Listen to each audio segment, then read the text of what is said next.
Buenos días, bienvenidos de nuevo. Hemos tenido un problema técnico. La tecnología pasa estas cosas y hoy la plataforma de streaming no estaba funcionando bien. Ya nos había dado algún problema con las pruebas, pero creo que ahora está funcionando bien. Por favor, si por el chat las personas que nos están viendo nos lo confirman, pues sería genial. Por eso no se puede depender siempre de la tecnología y hay que ir a cosas tangibles como el arte. Es un placer para mí, así que lo vuelvo a decir y así a lo mejor tener hoy a estos dos ponentes, Vana Pérez, que es una super premium de MLFlix que nos ha ayudado un montón de veces, y a Nico, que es cofundador en una plataforma, en un marketplace de arte del que luego hablaremos. Vamos a hablar de la prevención del blanqueo en el arte. Y me gustaría empezar primero diciendo hola, Habana y Nico, y confirmando que me escucháis y que no tenemos más problemas técnicos. Hola Alex, yo te Muy escucho bien, bien. perfecto. ¿Y tú, Nico? Ay, creo que estás en mute. Estás Ahora en me mute. oyes bien, Ahora sí, Sí, perfectamente. perfecto. Muchas Gracias, gracias. Nico. Por eso tenemos que irnos todos al arte y a cosas tangibles que se puedan tocar y no tantas cosas digitales que mira lo que nos pasa. Es que creo que el tema nos viene como anillo al dedo. Estamos aquí porque Vana, que es una MLFlix en mayúsculas, empezó a comprar arte y a fijarse pues, en cómo eran las plataformas de arte, los marketplaces, qué seguridad daban, qué vacíos había, qué agujeros. Y entonces, pues en esa investigación conoció a Nico, que es una persona con mucha experiencia en pagos y en marketplaces, que ahora es cofundador de un marketplace para arte. Entonces empezaron a investigar todo el tema de anti-money laundering en arte. Entonces creo que pues, va a ser un webinar increíble porque son dos personas con mucha experiencia. Vana, a mí me gustaría preguntarte por qué es importante o por qué hablamos de la prevención del blanqueo de capitales en un sector como arte. muchas gracias Alex. Solo una pequeña cosa. Creo que Nico querías comentar algo al inicio. No, bueno, puedes empezar, pero quiero decir que de cara al contexto, yo creo que empiezas tú y luego yo explico un poco las vulnerabilidades que tiene el arte, ¿vale? Vale, pues nada, simplemente deciros que hemos hecho una investigación porque nos parecía un tema muy interesante, que el arte no es el problema y que no constituye en sí una financiación ilícita, o sea, como muchas veces se cita en fuentes, que tenemos una casuística y unos ejemplos muy sonados y es verdad que son muy impactantes y Nico entrará en detalle. Simplemente deciros que existe un riesgo cuando aparece una operación que reúne varios factores de alto valor, donde hay una discreción, donde hay estructuras complejas, donde hay falta de trazabilidad y simplemente es verdad que a veces un objeto pequeño puede pasar de mano en mano cruzando fronteras y puede constituir un medio de pago y hay que estar atentos. Entonces, existe una lógica muy precisa en el mercado del arte que es diferente del mercado financiero y simplemente el regulador empezó a mirarlo porque hay un valor dentro del arte, básicamente. Entonces, voy a intentar no daros la chape con la parte regulatoria, voy a ir un poquito rápido, pero simplemente en el radar regulatorio citar el Grupo de Acción Financiero Internacional, que es el principal organismo global de estándares de prevención de blanqueo de capitales y que en 2023 publica un análisis específico sobre riesgos en obras de arte, en antigüedades y en objetos culturales y que el mensaje es claro, el riesgo no está en la obra, sino en cómo se estructura la operación. O sea, puede haber operaciones complejas donde existe un blanqueo, comprando arte con fondos ilícitos y revendiendo después, mediante falsificaciones, en reventa, en titularidad engañosa, en evasión de sanciones, y simplemente que los criminales siguen el valor y los reguladores también. Nico, ¿quieres agregar algo sobre esta parte del No, contexto? está bien, luego lo comentaré. Muy bien. Esto es participativo, ¿eh? Así que no dudes en intervenir. Aquí en Aveneflix nos gusta el debate y nos gusta que todos intervengáis. No sé si, Vana, os has hablado un poquito más a nivel Europa e internacional, pero en España, ¿cuándo entra esto en el foco regulatorio?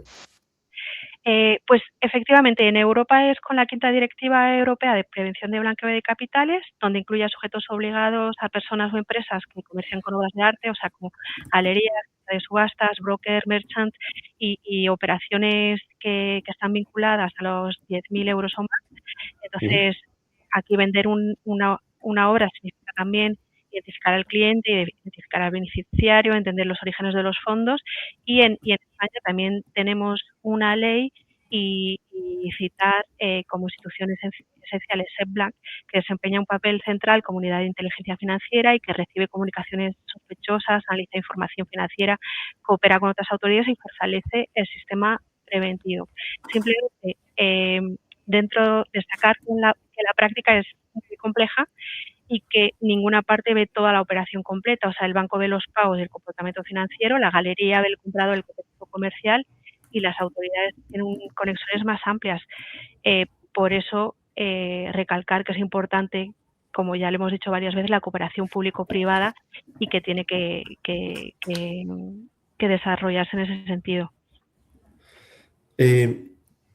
No sé si antes de ver un poco de las estructuras, para las personas como yo que estamos súper fuera del tema, alguno de los dos nos podría explicar, o entre los dos, entre todos, quiénes son los distintos participantes en el mundo del arte. O sea, están las galerías, entiendo, ¿no? Los bancos, no sé si un poco para gente que está un poco fuera de la materia.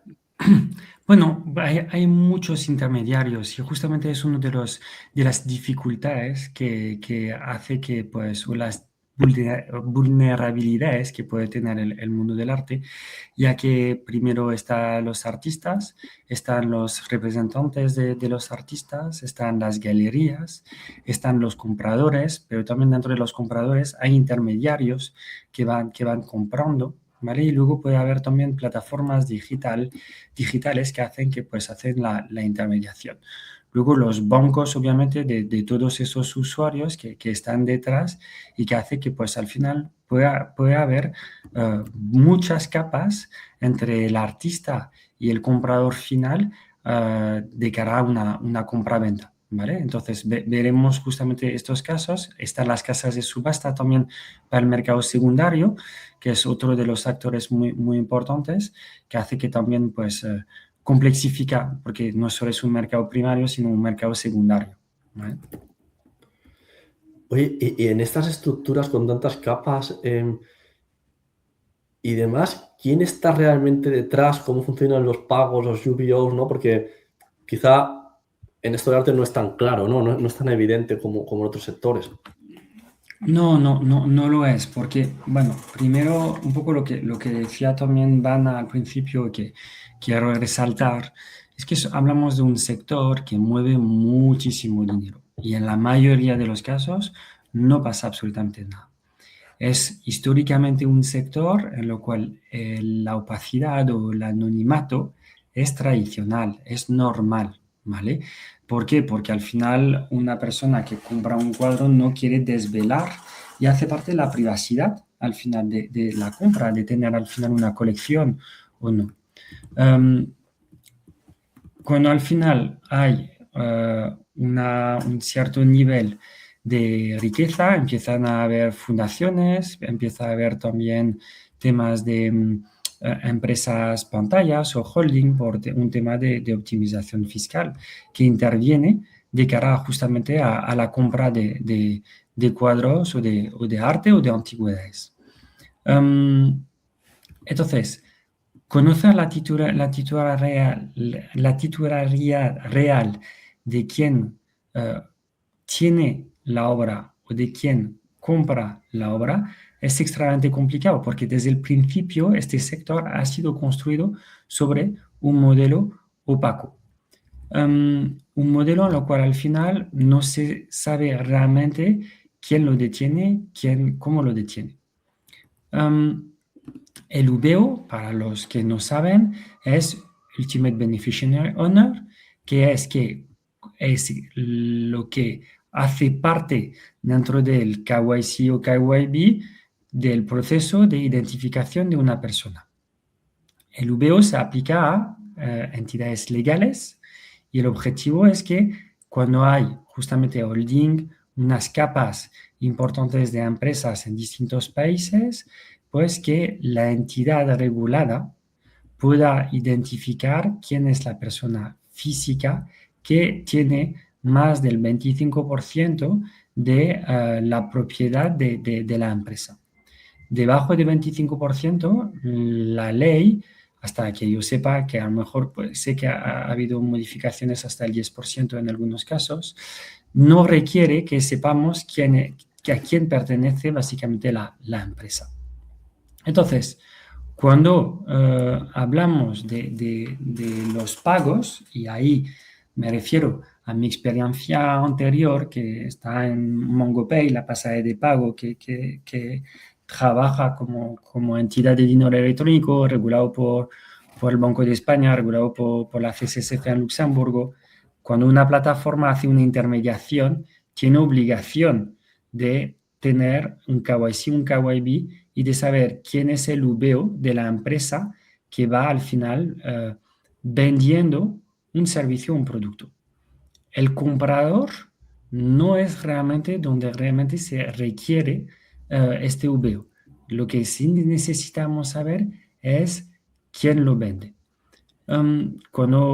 Si algunos trabajan en tema de crowdfunding, es un poco distinto. Una plataforma de crowdfunding, cuando hay coinversión, ahí sí que la ley, cuando una plataforma está regulada, requiere que el inversor que va a dejar un dinero en una wallet o una cuenta escrow necesita identificarse como primero qué categoría de inversor es y por otro lado saber quién es, KYC, KYB. Entonces, el KYC va a ser una tarjeta de identidad o un pasaporte. Entonces, el VO ahí no se requiere, pero cuando hablamos de una empresa, hablamos de escrituras, registro mercantil, pedimos el DNI del representante legal y el VO. El VO es este documento que al final va a hacer que pues, necesitamos saber si la empresa está detenido por 50% otra empresa y 50% otra empresa, pues estas dos empresas, ¿quién le pertenece? Y a nivel físico, a nivel de la persona que detiene y que está detrás, ¿vale? Para poder justamente validar una transacción. Es una obligación del mercado, ¿vale? Eso para el VO. A nivel de pagos, básicamente lo que se ve es que, por ejemplo, el arte está como designado, señalado como un riesgo de muy alto riesgo por las grandes empresas que hacen los schemes de tarjetas, que sea Visa, Mastercard, que hace que pues, o Amex, que básicamente ven el movimiento de dinero en el mundo del arte como algo con mucho riesgo, ¿vale? Entonces, lo que hace que pues más, vamos a decir que hay pagos fuera de la regulación, más complicado es. Lo que es el pago en efectivo, que ahora en España está limitado a 1.000 euros, pero hasta hace poco no había limitación, pues hacía que participara justamente también en esta opacidad y el hecho de que al final pueda haber fraude, blanqueo de capitales o financiación de terrorismo. Lo veremos, pero en regla general, al final, cuando movemos grandes cantidades de dinero, funciona por transferencias bancarias y ahí la capacidad de los bancos a identificar y a trazar justamente estas transferencias son claves. Es decir, que es una de las razones por la cual tras el 11 de septiembre, que yo estuve trabajando en BBVA también justamente para eso, se identificó todas las filiales de los bancos del mundo que tenían pues filiales en países fiscales o en sitios donde al final no había due diligence de estos bancos y que al final los fondos pasaban por estas filiales y había una falta de trazabilidad. Entonces, lo más seguro es la transferencia bancaria, pero teniendo en cuenta que al final pues no todos los bancos tienen los mismos niveles de análisis de riesgo, ¿vale? A ver, has dicho un montón de cosas interesantes, me surgen muchas preguntas. Antes de hacértelas, quiero recordar una cosa que te has puesto aquí por el chat, muy importante, que podéis dejar preguntas y al final de todo, entre Vana y Nico, pues nos ayudarán a contestarlas y os pido que les pongamos un poco a prueba, que yo creo que con los fallos técnicos no ha sido suficiente. Nico, tengo dos preguntas, también para ti, Vana. La primera es, oye, la opacidad y el tema del anonimato, ¿no? Que es algo muy, pues, importante, ¿no? Para el arte, porque al final quieres tu galería y demás. ¿Están reñidos? ¿No tienen que ir de la mano? Porque es verdad que la opacidad, pues, facilita el blanqueo, ¿no? Entonces, ¿cómo veis esto de opacidad y anonimicidad? ¿Veis que tiene que ir de la mano? ¿Veis que puede haber soluciones que no vaya de la mano? Esta es la primera pregunta que me surge con esto que cuentas, que es súper interesante. No sé quién de Pues, los dos Yo se puedo, lanza. ¿quieres empezar, Bena, o contesto yo? como quieras, adelante.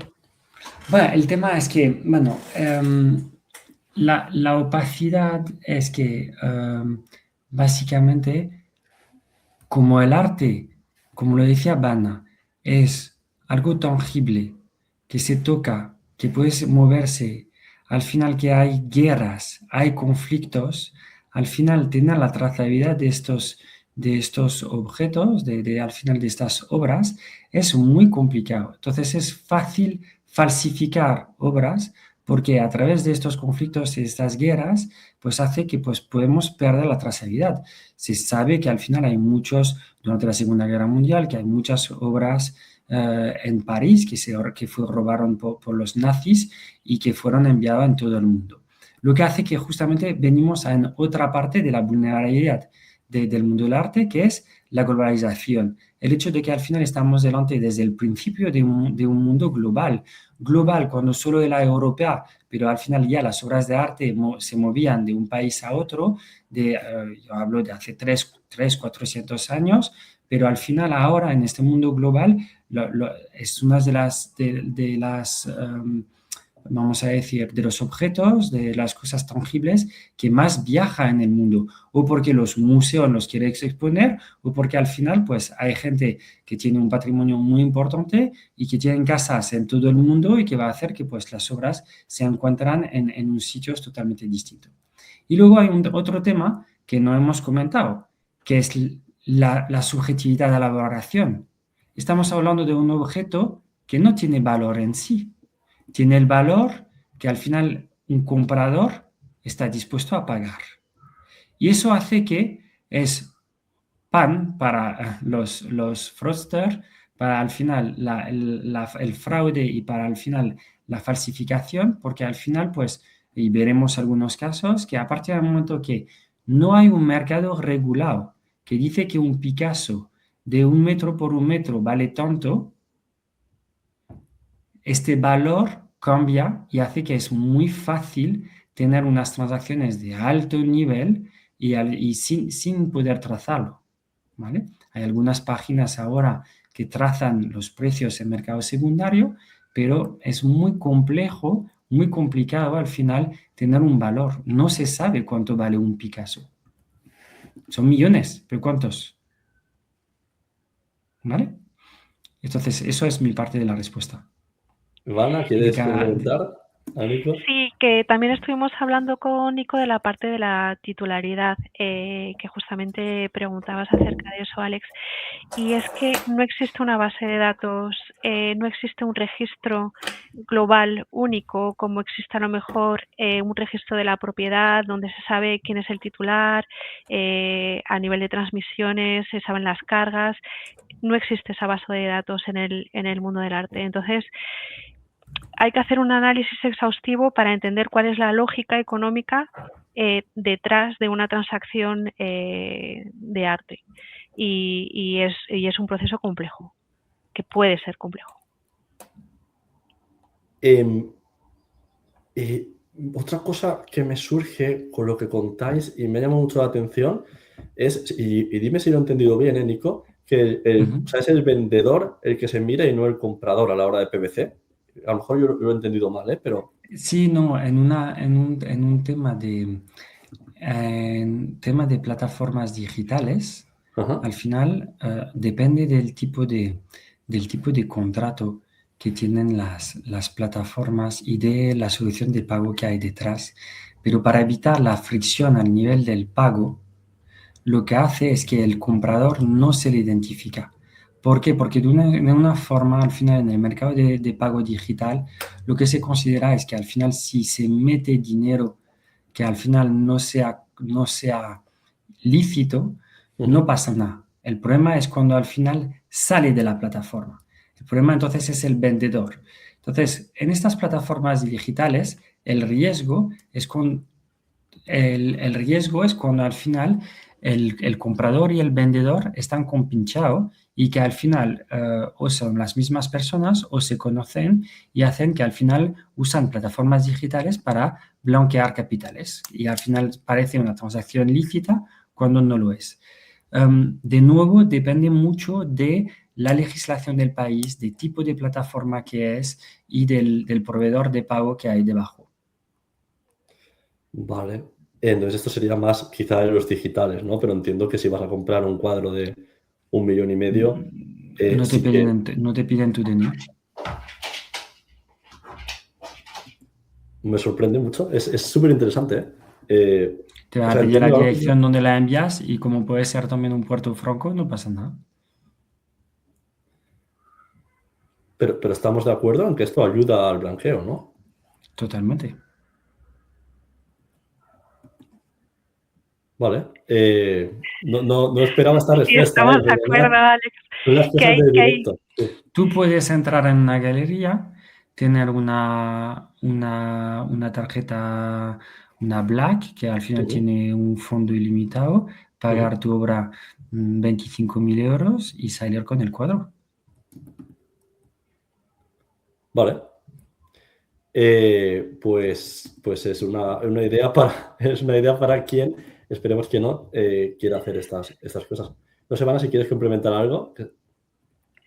No, simplemente que es verdad que es importante entender los mecanismos del arte que son muy habituales y son convencionales dentro del mundo del arte, y cuando una persona a nivel financiero tiene que analizar una transacción para ver si es legítima, que la mayoría de las veces lo es, tiene que entender toda esa complejidad, toda esa estructura, todo ese flujo de dinero, que en realidad es lícito. O sea, el análisis se hace en saber de dónde vienen los fondos, analizar el perfil del cliente también para entidades financieras, para saber si esto va dentro de su patrimonio, si tiene la capacidad, dentro de su historial, de revisar la documentación, de comprobar si existe una lógica económica, pero en realidad son prácticas habituales dentro del mercado del arte y que funcionan.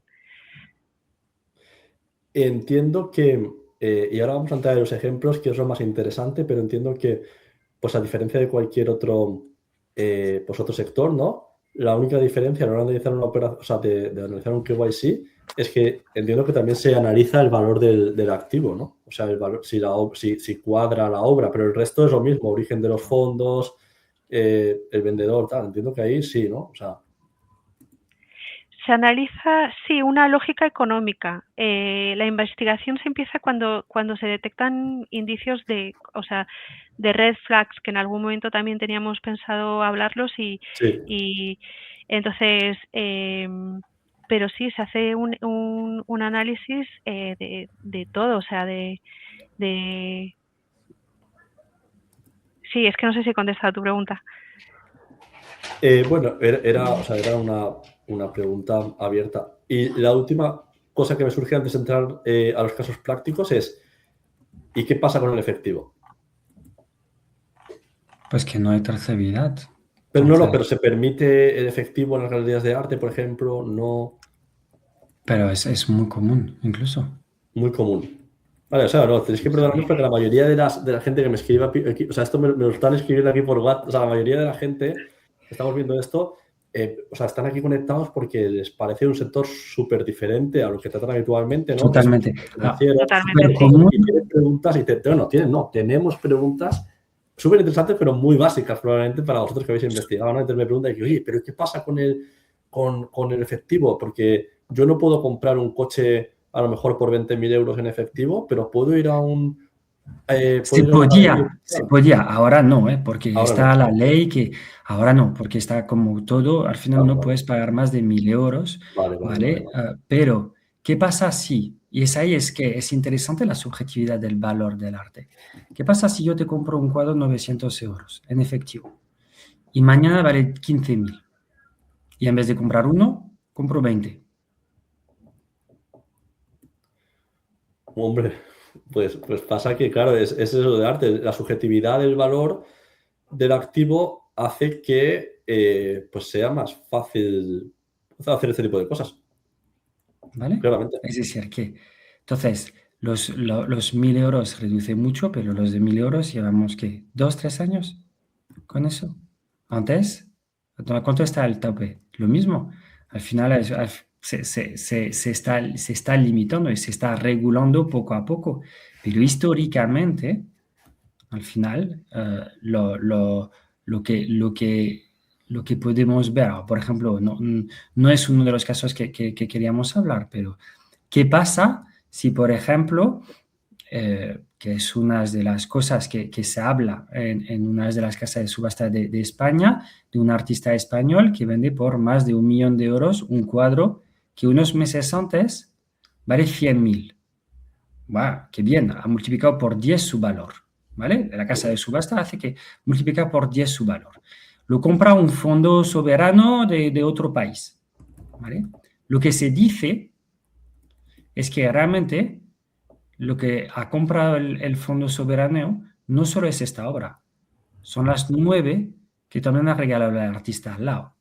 Entonces, no es lo mismo si compro una obra 1.000.000 o si son 10 obras de 1.000.000, cuando al final el cuadro vale 100.000.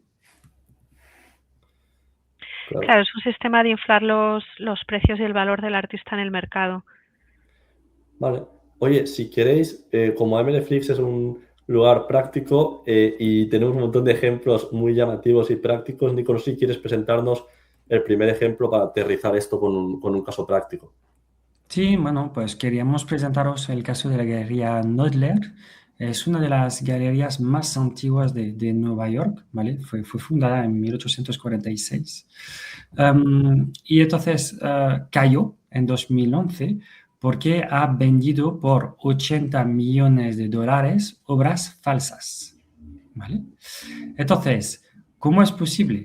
Pues básicamente hay muchos art dealers que son intermediarios que tenían obras inéditas de Rothko, de Pollock o de Motherwell, que son los grandes artistas de los años 70-80 en Estados Unidos. Ella tuvo toda una explicación, que había un heredero en Suiza, que tenía estas obras, y entonces, pues como no había realmente trazabilidad de la obra, no se podía saber, y obviamente este heredero suizo requería el anonimato. No pedías que saber quién es, porque supuestamente iba a recibir una cantidad de dinero grande y no quería ser público, no quería que la gente sepa que tenía este patrimonio. Entonces, básicamente aquí no hacen un KYC del vendedor, que deberían haberlo hecho. No identifican quién está la persona detrás de este art dealer. Este art dealer tenía su reputación y esta galería al final confió en ella. Entonces, lo que hizo es que básicamente este art dealer tenía un negocio en oro porque al final convencía este supuestamente heredero a vender obras por 950.000 dólares y la galería en Nueva York los vendía con un margen de 700-800%. Brutal. Lo vendía por 8,3 millones, etc. Entonces, ¿por qué? Porque no hay estabilidad, no hay coherencia de precio en el mercado de arte. No hay algo que diga, pero ¿cómo puedes al final sacar un 800%? Pues sí, cuando estamos hablando de arte consagrado, al final el precio es lo que está dispuesto a pagar un comprador. Y además se ha demostrado en este caso que la galería pagaba al art dealer en efectivo. para que al final no haya tanta trazabilidad y que no haya tanto seguimiento al final de estas transacciones, ¿vale? Entonces, aquí estamos delante de que hablamos de un sistema en el cual la confianza es muy importante, hay muchos intermediarios, hay opacidad, hay pagos que no se pueden trazar, hay un origen de los bienes que no sabemos de dónde viene y que hace que pues una galería ha vendido por 80 millones de euros cuadros falsos de artistas consagrados.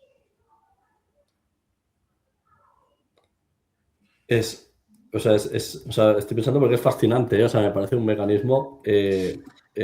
Ahí yo os voy a dar una anécdota sobre el mundo del arte, que es que, no sé si lo conocéis, el plátano de Maurizio Catalán.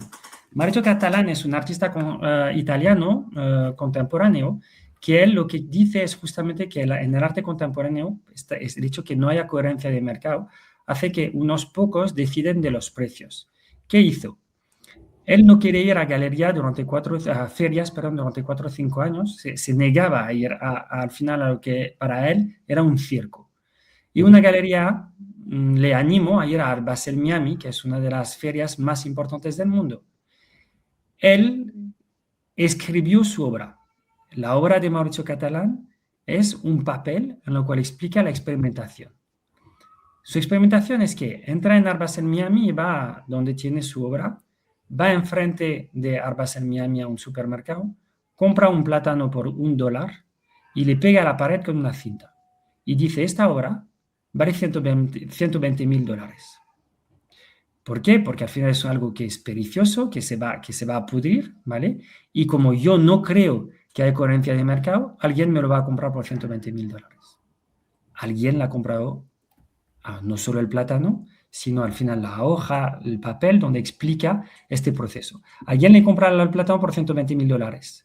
Él come el plátano, vuelve al supermercado y vuelve a pegarlo. Bueno, unos años después se vendió este mismo papel, esta obra, por $1,000,000. Y hace 2 años un chino ha comprado la misma obra, el papel, donde se ha experimentado, comiendo el plátano delante de la prensa por 6 millones de euros. Es un papel. Es un papel. Esto o sea, entiendo que pone muy difícil a la banca cuando llegan a analizar este tipo de operaciones, ¿no? Porque o sea, todo es muy subjetivo. Todo es mucha especulación. Sí, efectivamente, aunque hay unos parámetros. O sea, hay unas, se puede identificar como una forma de comportarse dentro de ese mercado. Entonces, es verdad que desde el lado financiero y bancario, cuando ves este tipo de operación, tienes que entender qué es lo que hay detrás. O sea, cuál es el origen. ¿Es una venta? ¿Es una subasta? ¿Es una reventa? ¿Cuál es el perfil del cliente? Si tiene la capacidad, si tiene ya un histórico él de comprar arte, entender el origen de los fondos. Pero, en fin de cuentas, también hay unos parámetros en el arte, que esto lo hablábamos con Nico, y por ejemplo, Nico me explicó, y corrígeme si me equivoco, Nico, que por ejemplo una persona que quiere comprar en una galería una obra de Anne, o sea, una obra de millonaria, a lo mejor la galería le pide antes comprar pequeñas obras de 3.000, 5.000 euros, y estas obras no tienen una coherencia dentro de la compra, simplemente es como una especie de tasa o de paso obligado para él tener derecho a esta obra que a lo mejor cuesta millones. Entonces, cuando ves en la trazabilidad de las operaciones, no parece que tiene lógica, pero sí tiene una lógica dentro del mercado del arte y dentro de los usos y dentro de las costumbres que tiene el arte. Entonces, ahí es, digamos, donde vamos, en que hay muchas personas especializadas dentro del sector del arte que conocen, saben autentificar, saben identificar estos flujos, muchas personas expertas en el mundo de la financiación, y a veces no hay ese nexo o ese vínculo en el que se puede compartir esa información o se puede trabajar de forma conjunta para saber si en realidad esto es legal, ilícito o no lo es.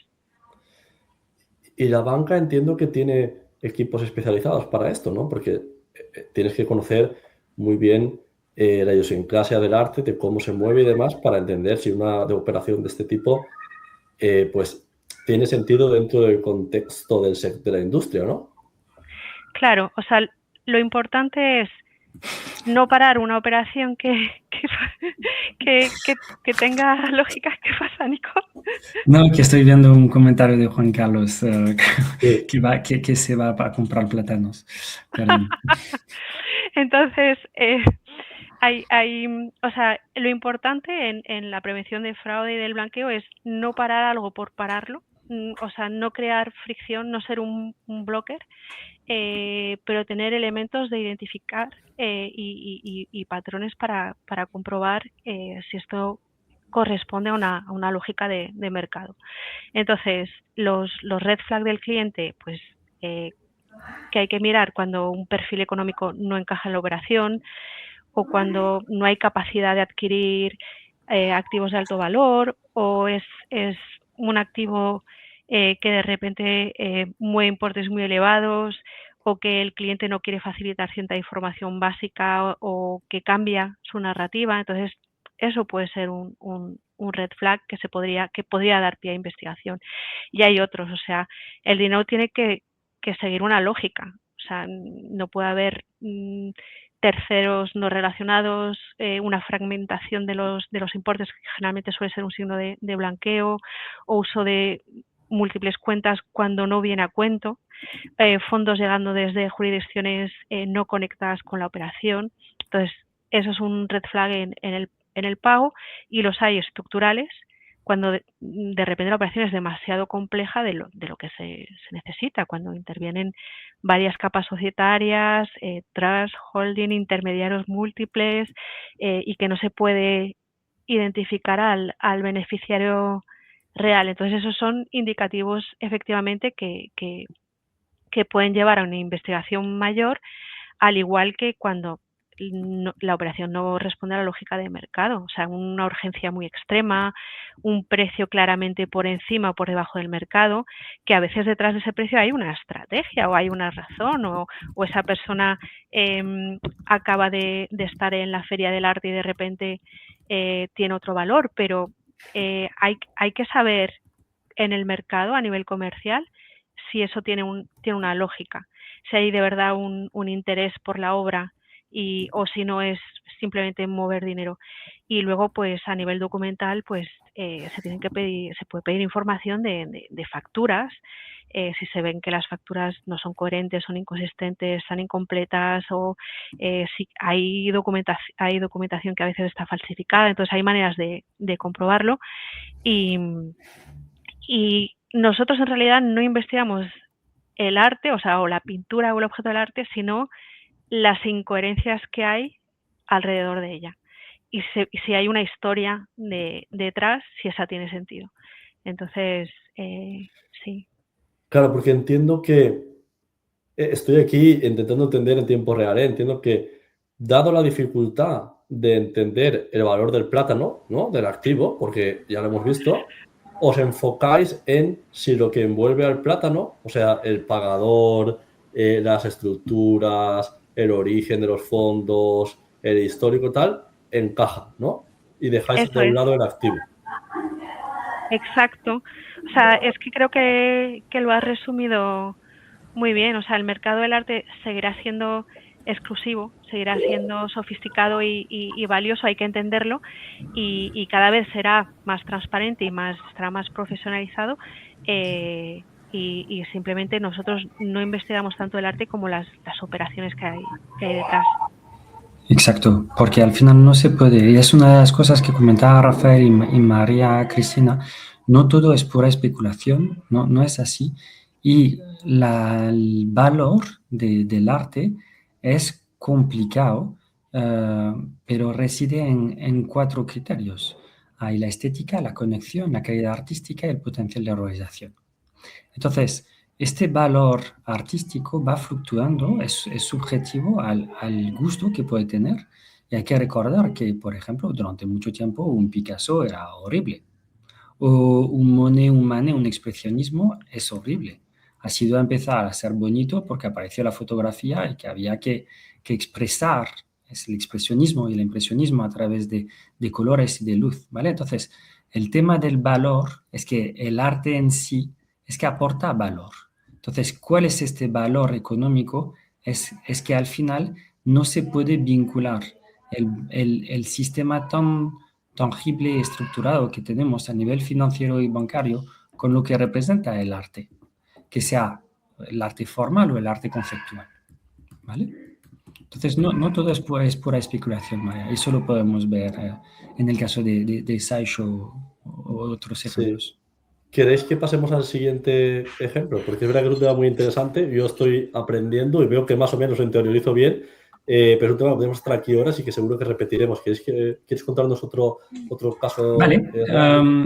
Íñigo Philbrick lo hemos elegido porque básicamente es una persona que lo que ha hecho es, lo llamamos el pequeño Madoff del mundo del arte. Básicamente listo lo que hacía es que tenía la custodia de las obras y vendía trozos o la obra entera a varios coleccionistas, lo que hace que varios propietarios tenían la misma obra. Claro, como decía Vana, no hay registro.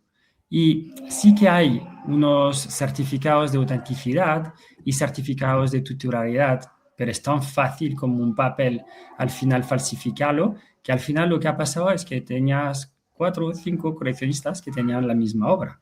Y claro, como al final estas obras están en un Puerto Franco, que al final son zonas en tránsito eterno, que al final no se mueve realmente porque realmente donde hay mucho más papeleo no es tanto en el pago, sino en el movimiento de la obra, cuando hay que pagar el IVA y las importaciones y exportaciones de obra. Entonces es ahí. Entonces, es por eso que nació los puertos francos, que son zonas aduaneras donde no está en ningún país, no hay IVA, no hay impuestos y al final las obras pasan de un contenedor a otro, ¿vale? Es más protegido que el Banco Central de Europa.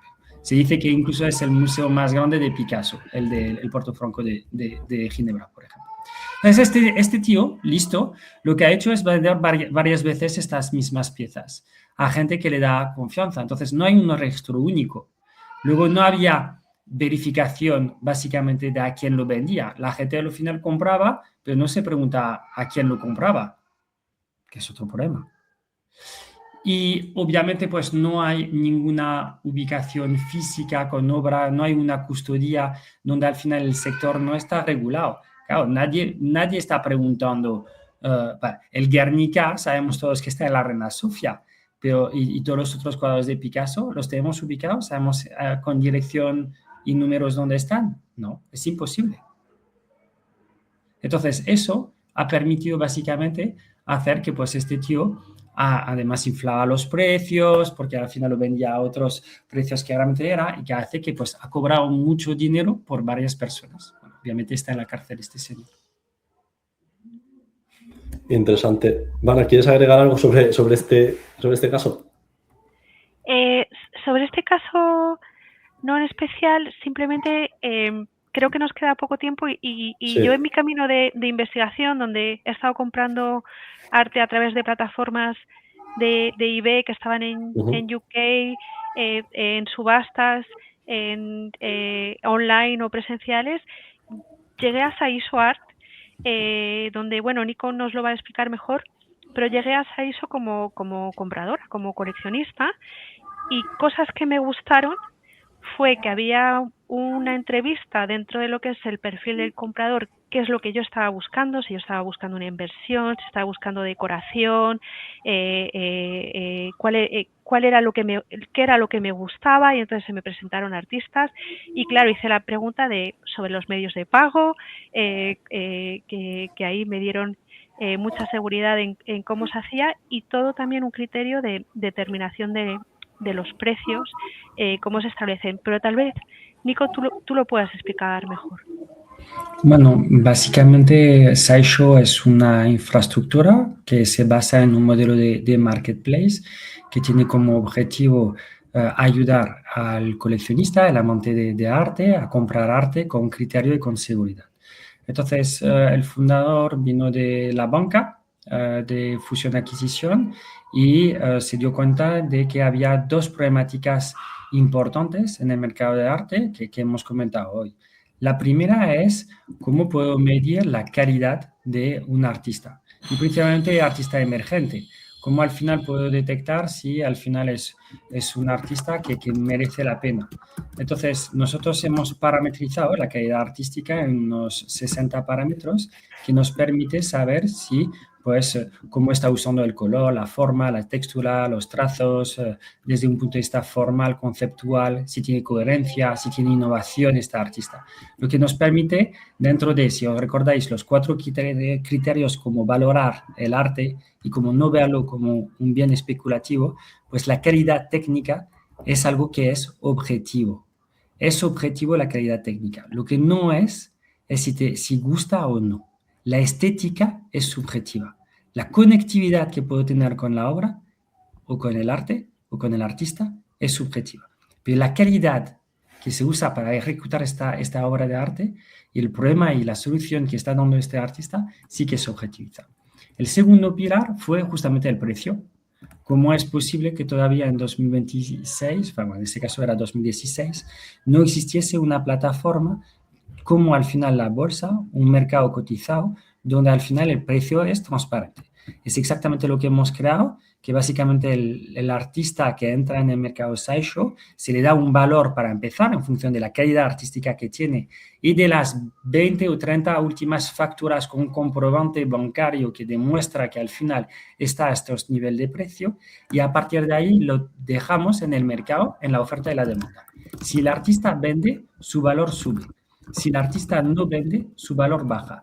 Lo que hace que ya no estamos trabajando sobre el tema del precio, sino del valor que percibimos de este artista. Lo que hace que no pueda haber fraude porque el precio está marcado por el mercado.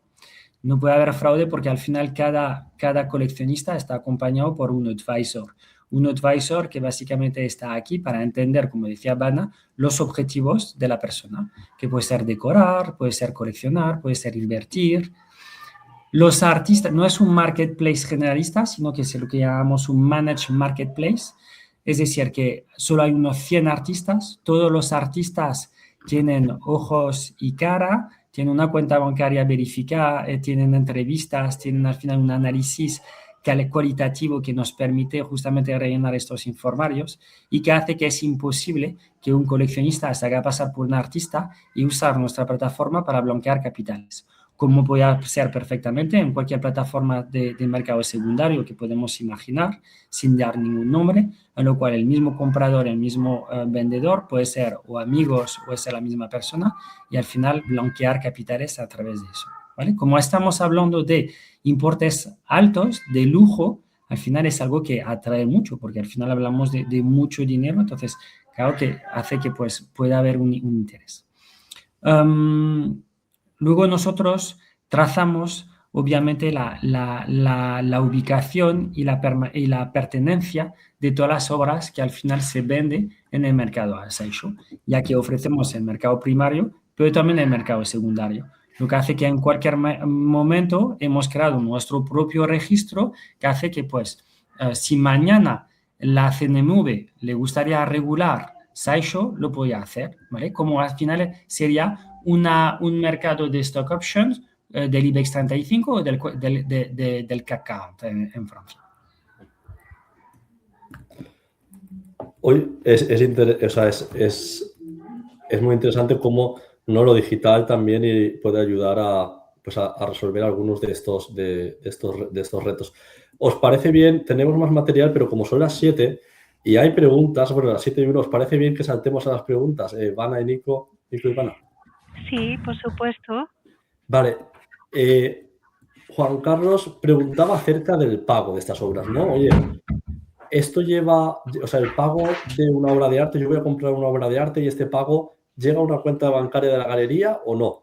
Y este banco al que llega el pago hace muchas preguntas, no hace muchas preguntas, porque claro, si hace muchas preguntas, pues eso puede hacer que se caiga la operación, pero si hace pocas, pues se le puede colar. No sabemos, no sé si nos puedes contar eso, si hay como un banco intermediario que utiliza la galería o el pago va de comprador a vendedor directamente. No, la galería hace de intermediario, ya que tiene que cobrar su comisión y pagar al artista, ¿vale? Uno de los casos, el caso que no hemos comentado es justamente una persona que hacía muchas compras y que nunca pagaba que era un art dealer, un intermediario, que no pagaba ni los artistas ni las galerías y vivía en un mundo de lujo que le permitía tener más compradores, más influencia y al final se quedaba con el dinero. Entonces, no, al final cuando vas a una galería pagas, ¿vale? Con el medio que al final te permite la galería y va a la cuenta bancaria de la galería. El banco, él tiene identificado que el negocio es una galería, ¿vale? Entonces, yo entiendo que ahí, no he trabajado en el banco, no está preguntando. Luego la galería lo que hará es pagar al artista la parte correspondiente que le corresponde, ¿vale? Pero el que es el representante del artista y que paga la obra es la galería. Hay galerías incluso que pagan el artista antes, que le encarga básicamente 20 obras y que al final las obras son suyas. Y hay otras que no. Vale, MJ tenía una pregunta y es, oye, yo hago due diligence de inversores para un fondo de inversión y si me dicen que su fondo de riqueza, ¿no? Para invertir en el fondo es arte, ¿cómo puedo yo verificar que esta fuente es legítima, ¿no? Porque es eso, yo voy a una gestora de fondos a invertir en un fondo 3 millones y me van a preguntar, oiga, ¿y usted esos 3 millones de dónde los saca? No, mire, pues yo es que tengo una colección de arte de 30 millones, pero claro, con una lista del fondo yo tengo que verificar que eso tiene sentido, ¿no? Porque tengo que verificar el origen de los fondos. ¿Qué herramientas hay ahí? Bueno, hay distintas plataformas que permiten ver los precios de algunos artistas que registra básicamente todas las ventas en subastas, lo que te permite tener un cierto referencial, pero la realidad es que el mercado no tiene referencia. Nosotros con SciShow sí que lo tiene y al final hay una evaluación y es por eso que incluso ofrecemos carteras de inversión porque los inversores sí que pueden ver cómo al final la obra va fluctuando en función de las ventas y de las transacciones, de la oferta y la demanda. Pero si tienes un inversor que viene y que te dice que trae 30 millones en bienes, pues habría que ver la lista de estas obras e ir a ver a expertos para comprobar al final el valor de estas obras, ¿vale? A nivel de inversión en arte hay que saber que hay 4 riesgos, y eso aprovecho para comentarlo. Hay un riesgo que es el riesgo de liquidez, ¿vale? Es como el inmobiliario, no se vende el arte tan fácilmente. Hay un riesgo de canal, hay un riesgo de revalorización, ya que no hay mercado regulado, y hay un riesgo de artista en general, porque al final depende de si al final el artista es vivo, si es muerto. No hemos hablado de antigüedades también, pero ahí hay mucha financiación de terrorismo, por ejemplo, en Siria, con todo lo que ha habido de las ruinas que se ha venido y que hay gente, hay galerías e intermediarios que compran y que han financiado el terrorismo en la región para tener obras de arte que son únicas. Vale, Rafael nos preguntaba si se puede identificar la, digamos, revalorización artificial de artistas. Si hay algún método para esto. Aunque creo que está medio contestado esto, pero si quieres añadir algo más, tanto Vana como Nico, pues encantado. ¿Puedes repetir? Pero no he oído. Sí, si se puede identificar la gente que está inflando, los artistas que están inflando el precio de forma artificial. Si esto se puede identificar de alguna forma. Pero no es el artista el problema, es el coleccionista. Por ejemplo, al final se ha demostrado porque un artista normalmente lo que él quiere es desarrollar su obra de arte, su carrera y trascender, ¿vale? Pero es un poco, podemos hacer un símil con los futbolistas. Al final el futbolista lo que quiere es jugar su partido, pero hay un círculo de influencia alrededor que al final se puede ganar mucho dinero a través de un talento y que al final le interesa. Entonces, en casas de subasta ya se ha demostrado que al final se inflan los precios. No es el artista que lo pide. Obviamente va ganando, pero es porque al final hay un coleccionista que quiere al final pues invadir impuestos, hacer que compra barato para que un valor sea más alto. Hay unos intereses, por ejemplo, político y económico que lo hemos vivido aquí en España. Se ha rechazado una propuesta artística en Arco, y se ha negado a un artista a estar en Arco por razones políticas.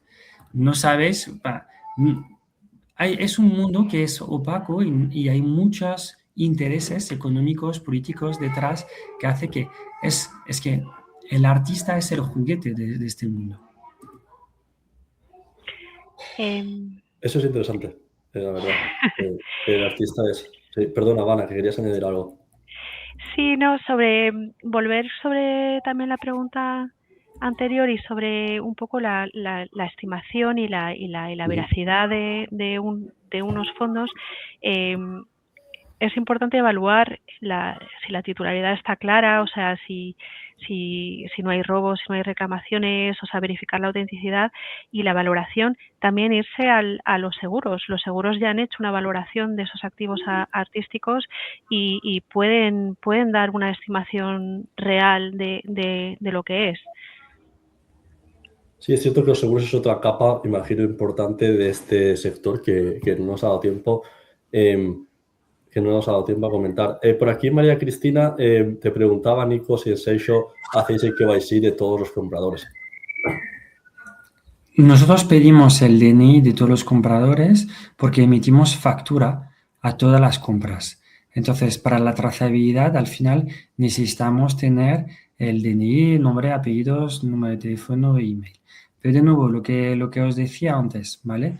En general, en un marketplace, el KYC no se hace al comprador, se hace al vendedor, ¿vale? Porque al final en Wallapop o Vinted o grandes marketplaces, al final se pide el DNI no para poder comprar un objeto, es para venderlo. Si tú quieres vender tu cafetera, tienes que dar tu DNI a Wallapop. Si quieres comprarlo, no hace falta. Sí, yo aquí estoy un poco de acuerdo con el último comentario de Juan Carlos, que además nos ha entretenido y dinamizado también el webinar con los plátanos, que nos sorprende esto de que el banco no pregunta. ¿Y qué opinará el SEB Black de esto de que el comprador Pero no esté? Sí. devuelvo la pregunta, ¿qué puedo preguntar el banco? Que una obra, de nuevo, que una obra de Banksy vale 5 millones o 1 millón de euros. Claro, pero ¿qué pasa? No estamos acostumbrados, te cuento por qué, Nico, porque tú mañana vas a comprarte una casa, ¿vale? Un piso, y entonces llegas al banco y el banco te hace, pues, oye, te hace una tasación del activo, te hace que verifiques el origen de los fondos para la compra de ese activo, o sea, es, digamos, exhaustivo con el comprador, ¿no? Entonces, por eso a personas como más fuera de este mundo, más tradicionales, nos sorprende esto que nos contáis de los bancos. Por eso, porque no es común en otros sectores. Y estamos hablando de que tenemos mucha regulación en Europa, pero es otro mundo incluso en Latinoamérica o en Asia. Ha habido un caso, por ejemplo, muy famoso, incluso a lo mejor más el caso más famoso del Fondo Soberano de Malasia, que unos pocos han desviado fondos para ir comprando por centenares de millones de euros obras de arte para que ellos luego se compren otras viviendas. Han creado toda una capa de holding, había empresas en Luxemburgo, empresas por todos lados, y eran fondos desviados y compraban arte real. Han comprado un Van Gogh, un Monet, un Picasso, y tenían estas obras de valor real, del valor normal, de la buena subasta, pero era más los riesgos tradicionales, vamos a decir, ¿vale? Es que estamos en un mundo globalizado, estamos en un sector globalizado y las reglas no son las mismas en todos los sitios. Vale. Mira, por aquí Rafael aclaraba un poco su pregunta sobre los artistas y dice que si se puede identificar que están usando a un artista para la revalorización artificial de sus obras. Lo ves en el tiempo, ¿vale? Al final siempre eso. Es decir, que cuando hay una burbuja, no se sostiene, ¿vale? Se ha visto en el pasado, en España, en Francia, que al final cuando hay una burbuja, luego el mercado no lo sostiene. Es decir, que se empuja a un artista, por ejemplo, emergente o media carrera que no tiene tanta calidad y que a unos pocos le interesa por influencia, le va al final de crear una una revalorización artificial que el mercado a la larga no lo va a sostener. Pero eso es el tiempo. Oye, Que pone las cosas en su sitio. se ha generado un debate muy interesante. Nos hemos pasado 12 minutos, no sé si tenéis que ir a otro lugar o demás, podemos dejarlo aquí. Nos queda, para una segunda parte, hablar de todo el futuro, porque aquí hemos hablado de las obras de arte físicas, pero nos quedan los NFTs, el arte digital, o sea, nos queda todo un mundo nuevo que viene ahora también para el arte. No sé si queréis decir en 10 segundos algo de esto, y si no, os emplazo a hablar de esto otro día, porque también es otro temazo. Sí. Pues nada, simplemente nos tenemos que ir adaptando y ajustando a la realidad que estamos viendo. Sí, mira que está generando por aquí mucho revuelo, esto del comprador, ¿no? Porque Juan Carlos, por ejemplo, pues trabaja en banca y dice, oye, pero yo como banca necesito identificar al comprador. Y Ana comenta la de hipoteca, así que esto del comprador nos ha dado que pensar para toda la tarde-noche. Os quería agradecer a los dos que hayáis participado, a Vana una vez más, a Nico, que además tiene una web fantástica esta de Seisho, que la pondremos si no en el correo, y además tiene un copy que me encanta al principio de la web, que es cómo comprar a Pablo antes de que sea Picasso, que me parece un eslogan sensacional. Y seguro que repetiremos porque han habido muchas preguntas. Gracias a todo el público y disculpad por los errores técnicos que han habido hoy. Y trabajaremos para cambiar de plataforma o que no vuelva a suceder. Muchas gracias. Muchísimas gracias a todos, ha sido un placer. Muchas gracias a vosotros. Buenas tardes o buen día. Chao. Chao. Hasta luego.